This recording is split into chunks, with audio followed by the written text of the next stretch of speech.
This is a session for the World Fellowship of Buddhists.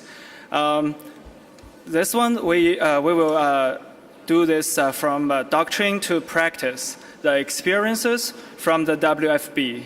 The first one is promote observance and practice of teachings of Buddha. Second one is securing peace and harmony through teachings of the Buddha, collaborating with other organizations. So it's my pleasure and honor to introduce Mr. Phallop Thaiarry, Secretary General of the World Fellowship of Buddhists.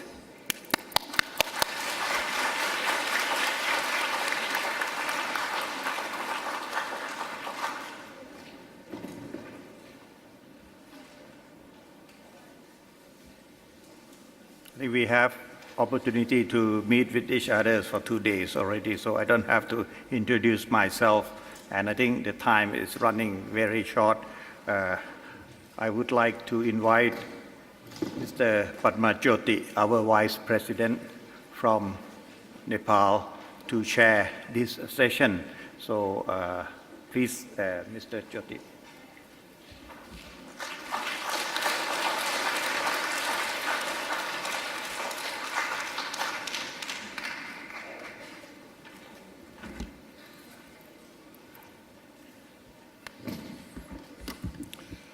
Most venerables, excellencies, brothers and sisters, it's my great pleasure to go through this session. It's a very important session. We have been talking about various precepts, and I think we had such a wonderful ancestral Remembrance Day, which really put us in a very calm and composed mood. And I'm sure during that session, very impressive, solemn session, all of us were remembering our own ancestors and drawing inspiration from that wonderful ceremony to be ready for our day-to-day lives in the coming life, this life. So this session goes now into a practice. So we have WFB, which represents all the regional centers of the world, and there are many, many countries who are member regional centers of this association, this fellowship. And I think this is a chance to hear from our regional centers and member countries what they have been doing in their own countries about putting these precepts or putting these doctrines into practice in their own countries and in their own communities. So I think this is the idea of this particular session. But when we talk about WFB, we have to remember, and I have to mention this, that His late Majesty King Bhumibol was the supreme patron of WFB. So according to our constitution, he was the supreme patron, and our headquarters is in Bangkok. So as supreme patron, he inspired all of us throughout his life. And I think when we remember him, among other things, we have to remember that he is the person who really personified what we are going to talk about in this session, that putting doctrines into practice, he was the practitioner, and he showed by his own life how can this be done in his day-to-day life, and he's running the whole state, the entire country, and by leading by example, I think he set an example for many of us in the regional centers and how this can be done. And also, many of you may not be aware that he is, of course, the king of a country, king of Thailand. But when he became the king, then he also decided that he should become a monk to really experience the Buddhism as a monk. So many of you may not remember, may not even recall, may not know that he became a monk for a period of time in his life. So it's not called abdication, but he gave the state powers to Queen, and then he absented himself from state affairs and then became a monk and spent his time with the very renowned and very learned monks, learning about Buddhism by staying with them and hearing from the masters. And then he went back again after his period of monkhood. He went back to his state duties. So this is something I think we must all recall, and then I think draw inspiration from there. So I think with these few words of the WFB and how its supreme patron set the example for many of us, we will start this session. And this is going to be a very interesting and international session. So we have speakers from Japan, Australia, Malaysia, Indonesia, and I think Vietnam, United States, and Korea. So they'll be all be speaking in Malaysia. So I'll be calling them one by one, and then I think I'll introduce at that time. So first of all, I think we'll follow this order, I think, in which our venerables and our friends are seated. And we also have to remember we have very limited time. 12 o'clock is lunch, so we have only 20 minutes, unfortunately. So we'll have to be rather quick. So without much ado, can I call upon Reverend Masamichi Kobayashi. He is the 30th chairperson of JBF, and he is at present Vice President of WFB representing Japan. So Reverend Kobayashi, please.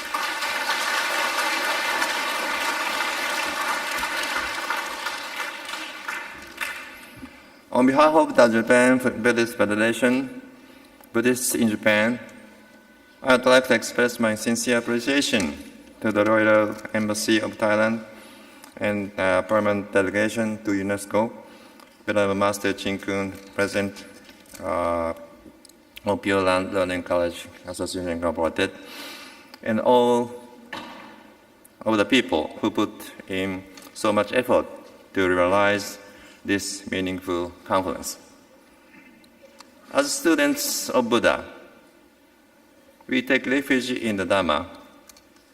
It is essential for us to practice his teachings in our daily lives, not just individually, but in our families, in our communities, in our countries, and in the world. We must do so by beginning with our own inner self, always keeping in mind his teaching, such as nonviolence, interrelatedness, wisdom, and compassion. And also by conducting ceremonies and following the tradition of Buddhism. After attaining his awakening, Shakyamuni Buddha himself went forth to share the Dhamma for the revelation of others. Indeed, this is compassion in action. We are following in his footsteps. This is also foundation of world peace, to have compassion based on wisdom and to show it in our families, communities, countries, and the world. We are now facing a lot of difficulties and problems, such as wars and conflicts all over the world. Especially advanced countries, including Japan, are now becoming aging societies. For example, care for the elders and for end of life will be and can be important roles at temples throughout Japan. Another action for us at temples and Buddhist organizations is assistance and care at the temples and other places at a time of natural disasters and other difficulties. There are around 70,000 Buddhist temples which have very close relation to the local communities. I believe we Buddhists should be eager to do what we can do or what people expected us to do as much as possible. Through our experience with the World Fellowship of Buddhists, we have learned among Buddhists to understand people of different countries and different races. I believe sharing our experience of activities for world peace across religions and cultures and striving together for the realization of world peace are the significance of UNESCO, the United Nations Educational, Scientific, Cultural Organization, as well as the reason for this conference. The Japan Buddhist Federation, which consists of 59 sects and denominations, 30 prefectural Buddhist associations, and other Buddhist organizations with approximately 70 million followers, will continue to work actively cooperating with the WFP and its regional centers for the realization of harmonious society and for the realization of world peace. Thank you very much.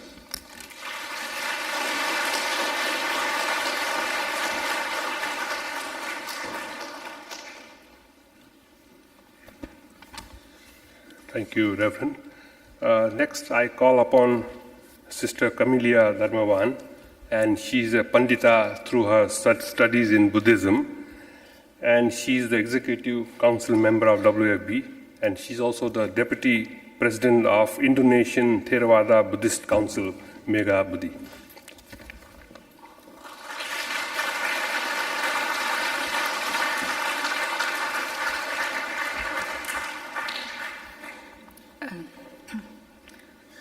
Venerable Sirs, Excellencies, distinguished guests, religious leaders, and ladies and gentlemen, good afternoon. Namo Buddhaya.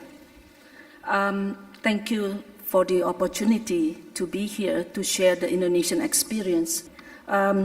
So if you see that Indonesia lies in the equator, it's a tropical country, very unique and beautiful, consists of 17,000 islands and of 34 provinces. So you can imagine that we are actually separated by oceans among the islands.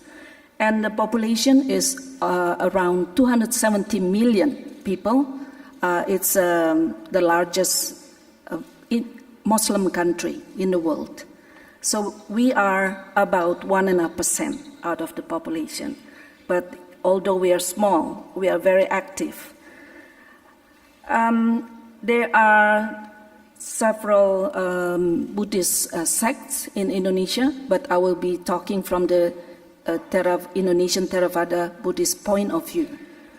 I am with the Indonesian Theravada Buddhist Council, and we have about 157 branches throughout Indonesia. If you see on the screen, those are the provinces that we cover. So the Theravada monasteries in Indonesia are about 450 monasteries, big and small. With that kind of geography, it's a big challenge to actually propagate the Dhamma and serve the people. So we have, next please. We have set up the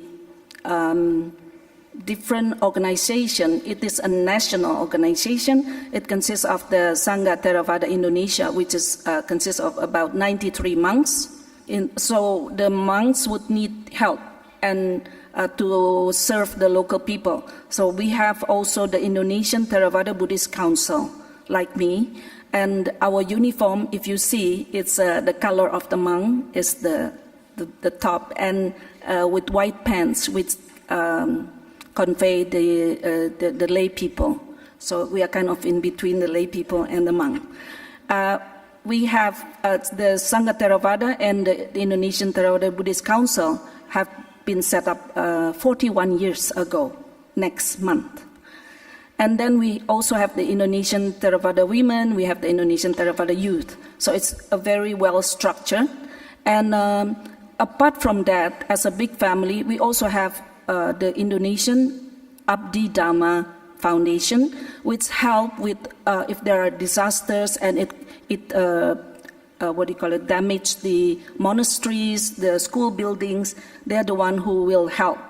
And the second one is the Karunamita Jaya Foundation, which is for the social works. So when there's a natural disaster, which we experience a lot in Indonesia, then the Karunamita Jaya is the one that will come to help.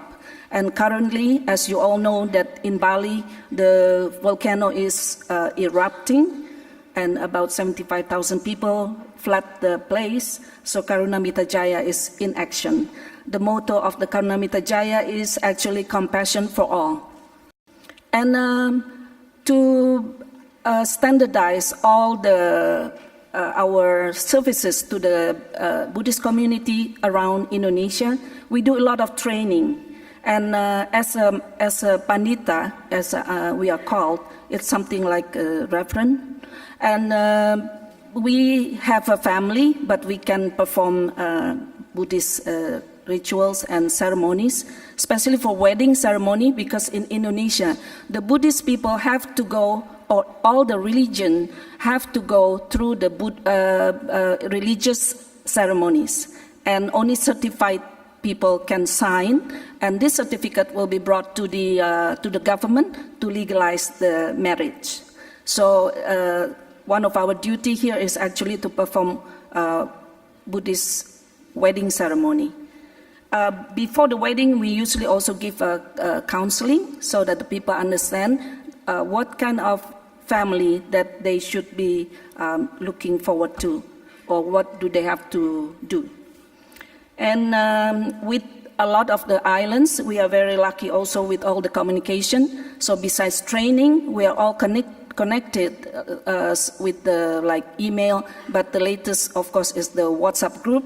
So at any time, any moment, we can communicate with any of our members throughout the island, throughout the nation. And the one thing in Indonesia also is that there's there are four Buddhist holy days in the year, just like everybody else. And so we celebrate for 1 month due to the geography and due to the number of months. So we go on for 1 month, and then apart from that, one of the biggest celebration is the Waisak. Then we will be doing a 1 month, the intensive learning of Dhamma every night for 1 month before the Waisak. So throughout the country, there are all the courses, the training going for the lay people, so they can understand better. And we always remember the teaching in the Buddha is the pariyati, patipati, patiweda. Means that you have to learn and understand the teaching correctly, and then you have to practice it, and then you get the result, evaluate, and get the benefit of it. If you don't really understand, you don't practice correctly, then you don't get the benefit. If you see that for the Asada Puja, we celebrate in Borobudur, as you all have seen the Borobudur yesterday. It's amazing. Then we walk from our monastery, which is about 2 hours, and there are 15,000 people attended this. And of course, Buddhists also love the environment. And we, as from WFB, we have the forum on the environment, and so that's what in Indonesia we practice it. We went to plant around the place, and these are the actions that we bring from WFB to Indonesia. And the other thing is about all the disaster, but I don't have the photo with me because of such a short time. Thank you very much for listening. Namo Buddhaya.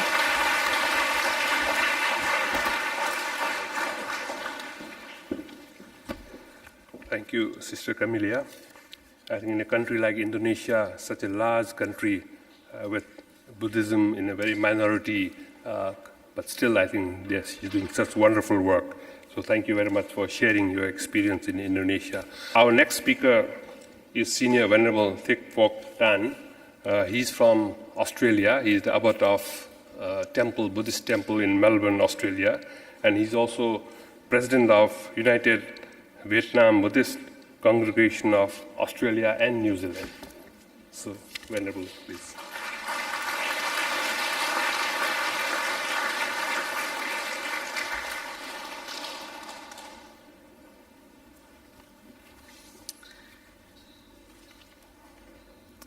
Your Excellency, brother and sister in the Dharma, our WFP colleague, distinguished guests, ladies and gentlemen. I come from Australia. While in Europe and Southeast Asia, bathe in the hot summer, we in Australia in the frozen climate. But at the moment, it's springtime. It's very beautiful. At my temple, we plant many cherry blossom. And so many people come now to look at it. Quite beautiful. But it's not the beautiful of the cherry blossom they enjoy, but also the spring, cool breeze, and also warm sun. These things combined together make it a beautiful day. So we are here. We enjoy what we see, but I think more than that, the kindness, the compassion, the cooperation of everyone here, that's what we enjoy. These things we cannot see, but I think that's the beauty of this conference. However, today, and yesterday, and the day before, we have heard many well said, many good ideas. But always we're concerned that how far can we carry on these ideas? I'm always refer this. A good example is every morning we look at the sun. We see the sunrise and sunset. Are you agree with me? We see sunrise and sunset. But I think since primary school, we learned that the sun do not rise or set. It's the earth that we're rotating around the sun. So although we have learned one thing and we perceive the other way, and how we can fix this. And I think that's a lot of astrologists. They have to practice in order to see the earth actually rotating around the sun, not the other way. But we still say sunrise and sunset. This means that a lot of things we said, a lot of things we learned, a lot of things we understand, but the way we perceive it differently. So it looks like our perception and our intellectuals is two different worlds. But of course, I think most of us who come here today perceive in a similar way that peace, harmony is possible, and the world have to be in this way in order to not only to prosper, but to survive. The good example is that our body is made of 4 elements, namely solid matter, water, gas, and heat. Heat and water, they are enemy to each other. Because too much heat, water will dry out. And too much water, the fire will be off. But they have to exist within oneself.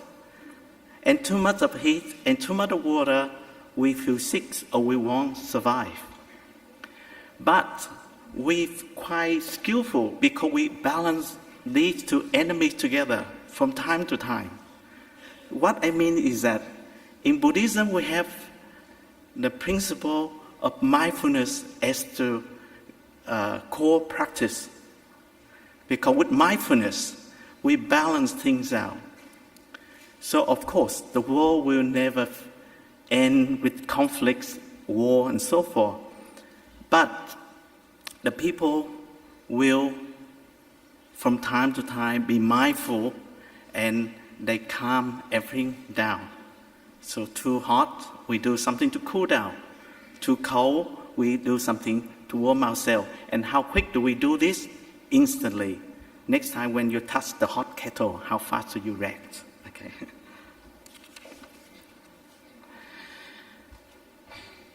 Now, in Buddhism, we have the concept of community, because the three treasures for all Buddhists are Buddha, Dharma, and Sangha. And Buddha means enlightened ones. Dharma is the Buddha teaching, and Sangha is a harmonious community of monks or practitioners. So in the world, there are two types of communities, two types of gathering, either natural or intentional. So this concept was translated and put together by a very famous Buddhist translator named Bodhi Bhikkhu. He now lives in New York. Okay, so natural gathering is that people come together because of natural tendency. But intentional community or gathering, we come together for purpose, common purpose. So today, we come here for what purpose? For peace, for harmony. So that is our purpose. But like any intentional gathering, we need rules, we need commitments, and we need very consistent of what we want to do. Because our intention is that we want to deliver peace and also live peacefully within ourselves. In Buddhism, the concept of friendship is very important. In Samyutta Nikaya, or connected discourse of the Buddha, one of the Buddha disciples named Ananda one day asked the Buddha, or he made a comment. He said that half of the spiritual life is about good friendship, good companionship, and good comradeship. And the Buddha, you see what Buddha replied? No, not so, Ananda. Not so, Ananda. Good friendship, good companionship, good comradeship is the entire spiritual life.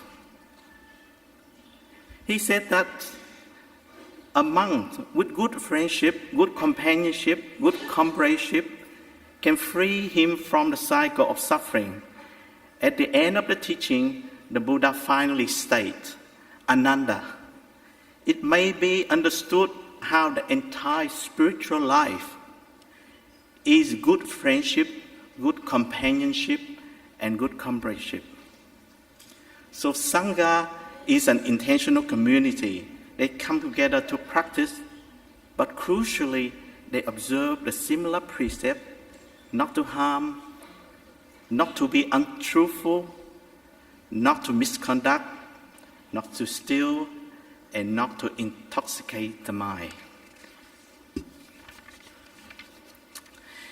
So I think from today we come together with, we promote peace and the good practice to deliver peace, but also good friendship will help us to go further. And I wish that we will able to achieve this. Thank you very much. Yeah.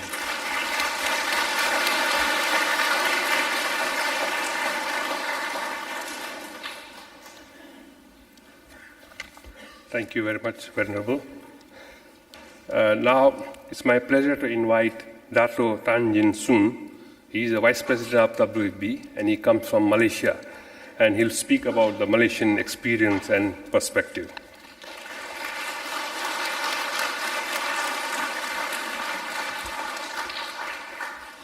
Thank you, Mr. Chairman, Venerable Sirs, sisters and brothers. I'll just speak mainly on the Malaysian aspect of how we deal with inter-religious cooperations. Malaysia is a multi-ethnic and multi-religious nation with diverse cultural groups. So in our role to play in this very important aspect, especially in our nation, we have played an important role through the WFB, where our regional centers from Penang, Kuala Lumpur, all grouped together and engage the members in the various programs that encompasses education, welfare, spiritual development.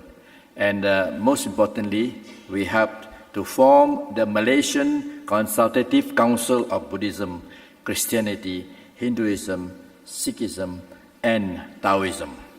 We call them MCCBCHST. At the government level, we were involved in the committee for the promotion of understanding and harmony among the various followers. The other part of it is the formation of the what we call jawatan kuasa promosikan persahafahaman and keharmonian antara penganggut agama. We call it JKMPKA. Now, these two organizations were formed to promote greater understandings among the major religious groups in Malaysia. To ensure a healthy atmosphere prevail among the various religion groups, the Malaysians have preferred to discuss their complaint about their dissatisfaction regarding religious matters between the leaders of the different religious groups rather than to go out on the street. We make sure to mention the important role played by the MCCBCHST. The Consultative Council has brought up many grievances to the government, which on its part has gradually been receptive and understand by the important agencies. Of course, it is too much to claim that all problems can be easily settled, but at least people have a forum at which their views can be heard. Efforts trying to bring the different religious matters together to prove that we can have different beliefs and yet we share spiritually. Their efforts are to greatly commended and supported. Now, if they can finally arrive at the day when we agree to respect our different religions without trying to convert others, then we would have really gained the full spirits of spiritual maturity. Apart from what we have formed, the MCCBCHST saw the importance of interfaith dialogues and interaction to promote harmony, or they call it the muhibah relations in the multi-religious and multi-ethnic society. So many programs has been carried out by them. We also preferred to discuss our complaints together, and then we have achieved that, and that's why today, as far as the various regions concerned, we have come together very well.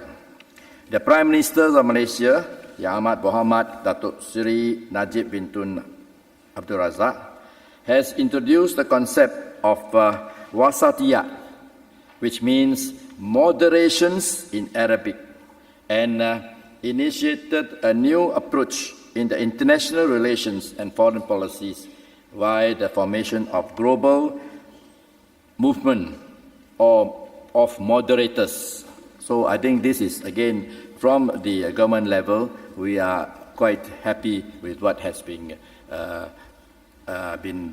adjusted for us.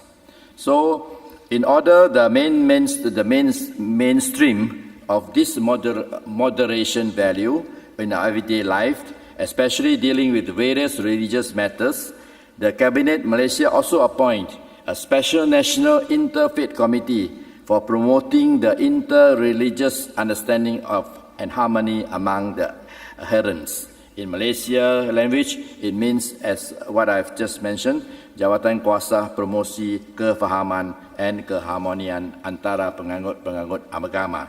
They even appoint 2 advisory ministers to head this committee. And so these committees will also deal with it to bring programs for the understanding and strengthening the relations among the followers of the various religions.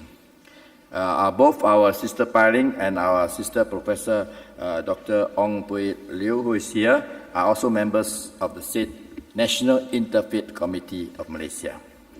So what Malaysia we have achieved so far is to ensure that we need to sit together, we need to work together. So as what I just mentioned, this consultative committee has been held most of the states. Now we are forming. Right? So in this, our effort also, we are putting up a building in Putrajaya. The government has also allotted the various religious groups to put up a building at the headquarters of the Malaysia. They call it Putrajaya. And Buddhists are also having a building there, hoping that we will be able to complete by the year 2018 and official opening 2019. So I think before I end here, I would like to stress here the role of WFB.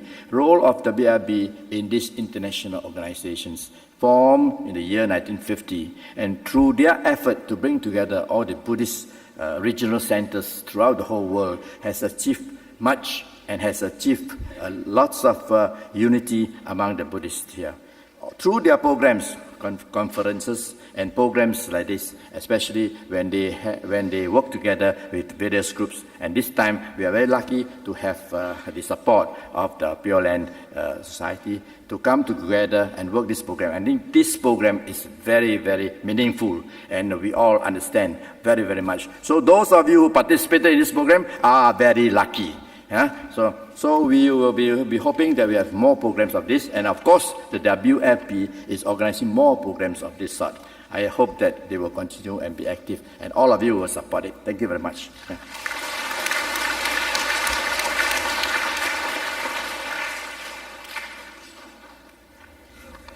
Thank you very much, Dato. It's my pleasure to invite Venerable Sangho Sunwoo Kim.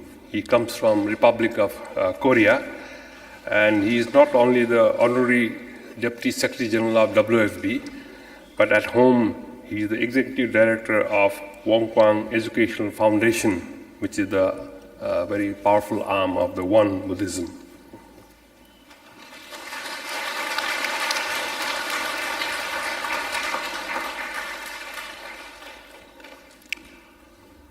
Thank you so much to get the opportunity introduce Korean situation, what is going in religious level.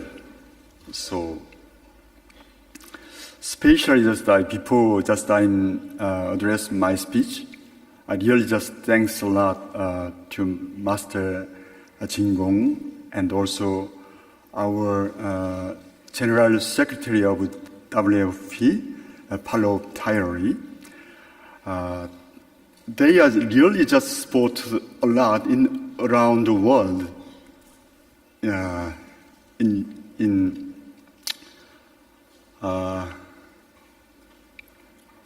for humankind. Now just we get many religions around the world. Basically we get Buddhist level, but also just here many interfaith leaders come together.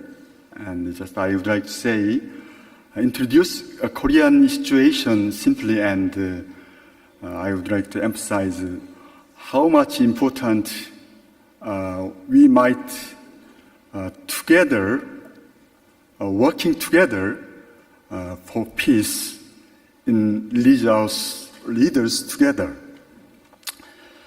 In Korean situation now, just Buddhism and Christian and Catholic, also now just Islam also getting increased. But in Korean situation, most of religious leaders, they get the regular meetings several times in annual.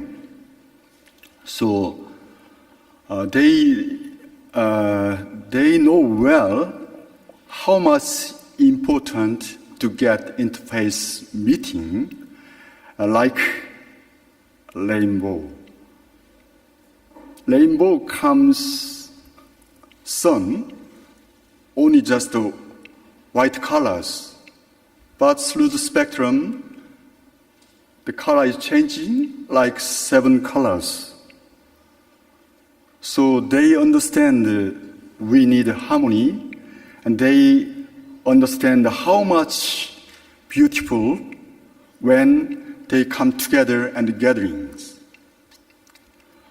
So as you know, that now just we heard very dangerous situation in Korean between North Korea and South Korea. But Korean religious leaders, they might contribute for the world.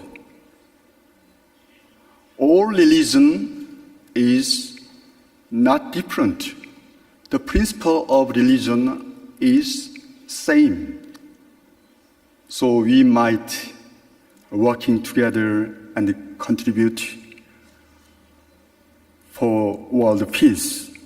Maybe Korean religious leaders can give many contribute to the unification Korea, also to creative world peace. Mainly in Korea, traditional Buddhism is Jogye order.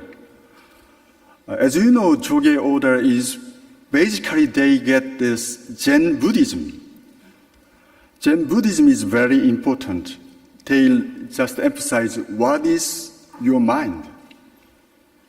So through your mind, you can find and you can enlightenment. You are universal. So who is Buddha? Your mind is real Buddha. It is main Zen Buddhism teaching. So we are very lucky in Korea. Zen Buddhists located very, very historically, and Jogye order promote a lot harmony and gathering together between religious leaders, include Confucianism also. Yeah. So I'm really just lucky, and I'm very happy to hear together.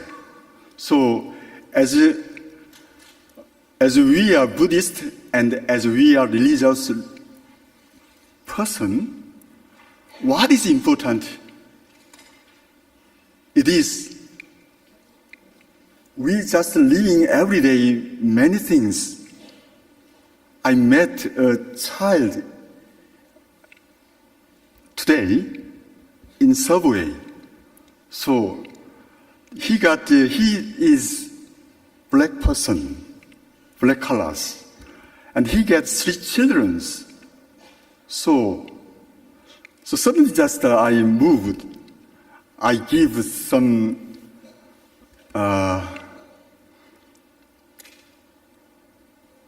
charity mind, give compassion.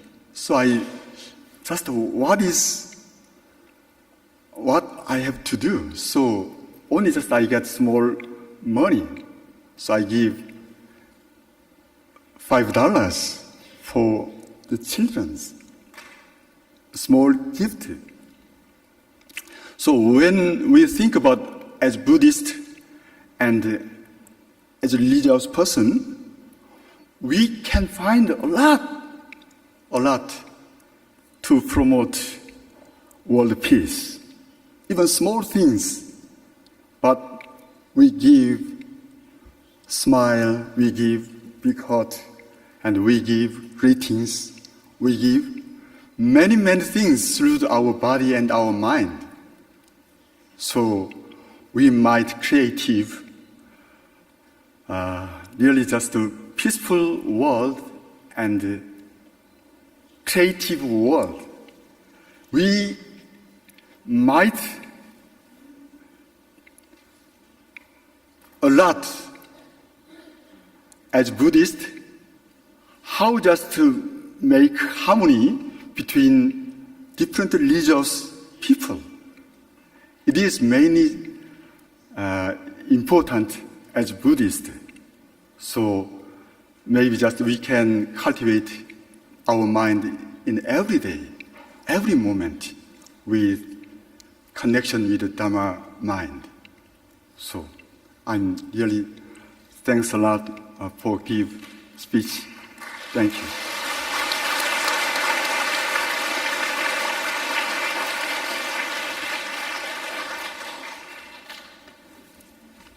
Thank you very much.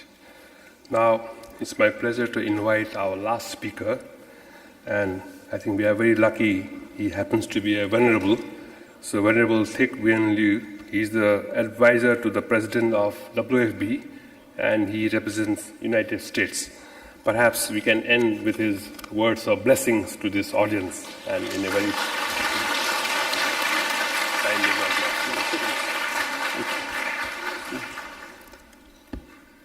Venerable monks and nuns, the Honorable Phallop,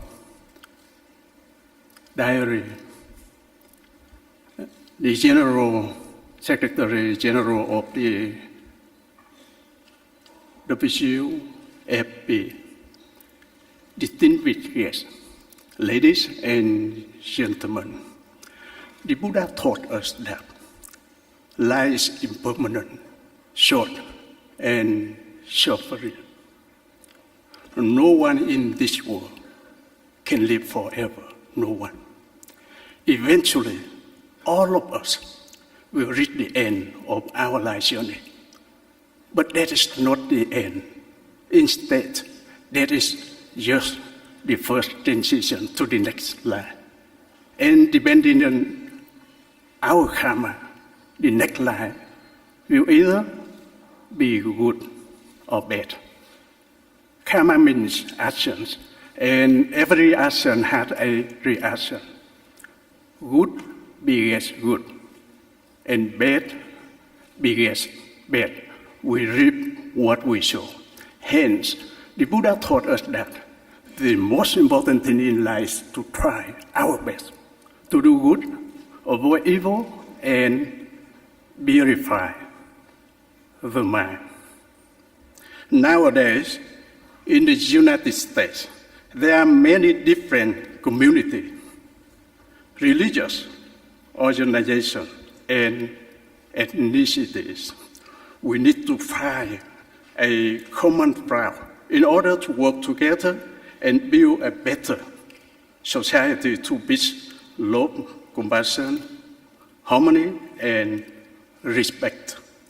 The Buddha taught us that overcome evil, overcome anger by peacefulness, overcome evil by goodness, overcome the mean by generosity, and overcome the man who lies by the truth.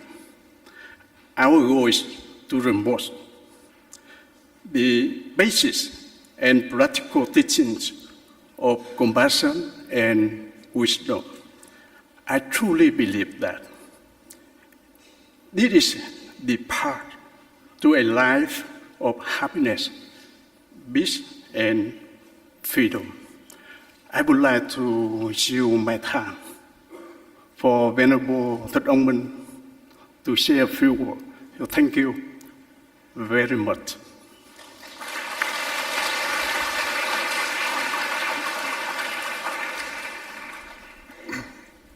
Your Excellency, I promise to make this very quick.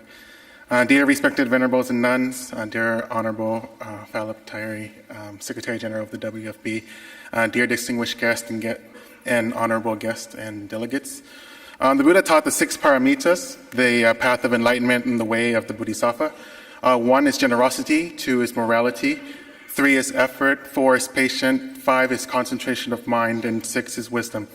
The way Buddhism is practiced in the United States is different. And in Asian countries, each village or town has a main temple with a master attending that temple. Everyone in that village or town would gather to the temple and ask the master to teach the Dharma. However, in the United States, building a temple doesn't necessarily mean you will have a large attendance. Living in the age of information with the help of Google, everyone can learn the Dharma.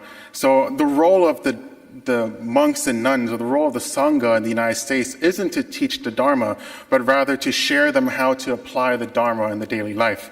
And there has to be an active role of the monks and nuns in the community. For our temple, there is a daily chanting and discussion of many great sutras, such as the Agama Sutra, the Nikaya Sutra, the Dhammapada Sutra, the Lotus Sutra, and many more. We are now chanting and discussing the great Nibbana Sutra. We also host weekly meditation every Saturday and Sunday. It's the weekly chanting where we pray for the families who have recently lost their loved ones in the funeral. Our attendance every week at our temple would average more than 400 attendees. Every month of the second week, every second week of the month is the 8 precept retreat, where we spend a day observing the 8 precepts and diligently chanting the sutras, practicing meditation, and strict noble silence. Every third week of the month is practicing of the Pure Land tradition, where we spend a day reciting the name of the Amita Buddha. We also host a quarterly meditation retreat to teach the fundamentals of meditations to those who wish to learn the techniques of mindfulness and learning how to apply it in their daily lives. Every year, we also observe the Vesak celebration, celebrating the birth of the Buddha, and as well as the Ulambala ceremony, celebrating the filial piety of our ancestors and our parents. With many special celebrations and ceremonies each year, our temple averaged more than 5,000 attendees per ceremony. Beside the celebration in the temple, we also collaborate with many other organizations to contribute to the needy and homeless. We have partnered with the Overseas Unified Buddhist Sangha to raise funds and help with the needy and homeless in many Asian countries. We also provide relief efforts to victims of natural disasters, such as the typhoon in Nepal, the floodings in Vietnam, and lately, the hurricane disaster in Houston, Texas, as well as many other disasters. We have also partnered up with Modern Enlightenment, a nonprofit organization dedicated in developing the Buddha's teachings through humanistic philanthropy, helping the homeless communities in the local surrounding areas, as well as visiting the elders in convalescent homes. We have partnered up with the Buddhist Youth Family, teaching the fundamentals of the Dharma to the younger generation, instilling the faith and the leadership skills so then they can become great contributing members of society. There is much to be done for Buddhism in the United States. However, using the 6 paramitas as a guideline to help us grow as a temple, we hope to spread the seed of the Dharma in the United States so that one day the future generation can prosper from peace, love, unity, and respect. Thank you so much for your time.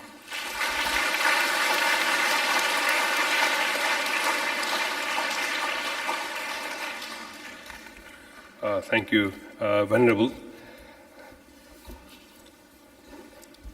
Actually, I was supposed to be here as a speaker, not as chairperson moderating this session, but it has been a great honor moderating this session with representatives from 7 different countries.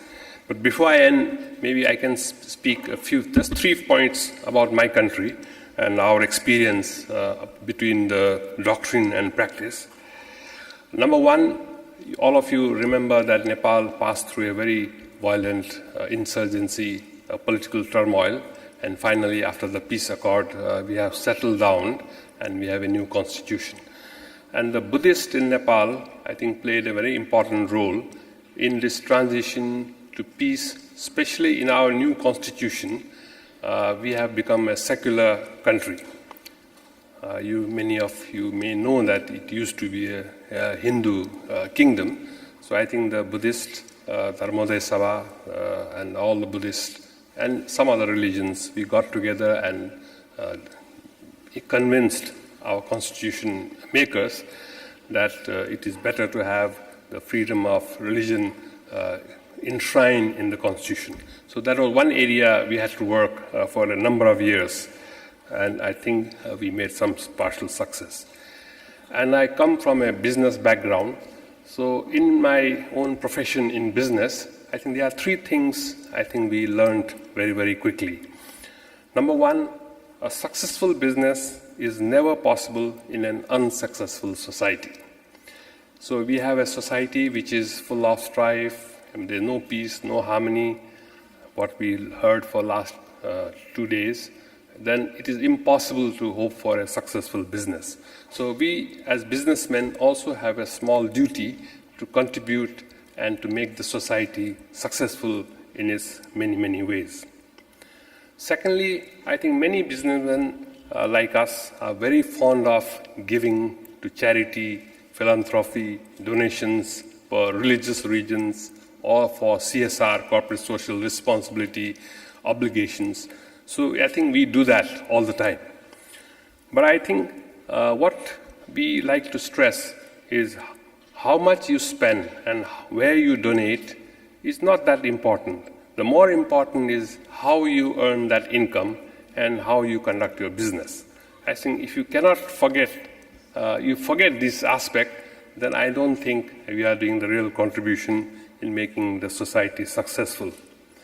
And finally, I think what the Buddhist teachings, I think a lesson for people like us who in business, is that a person's private life and private conduct, you cannot separate it from your professional or business life or business conduct. So you just can't have a separate, different person when you are with family, when you are visiting a temple, when you are, let's say, talking, and then you are a completely different person when you run your business or your profession. So I think these are some of the teachings which I think for business a great lesson. So some of us are trying to promote this through our responsible business practices in our country.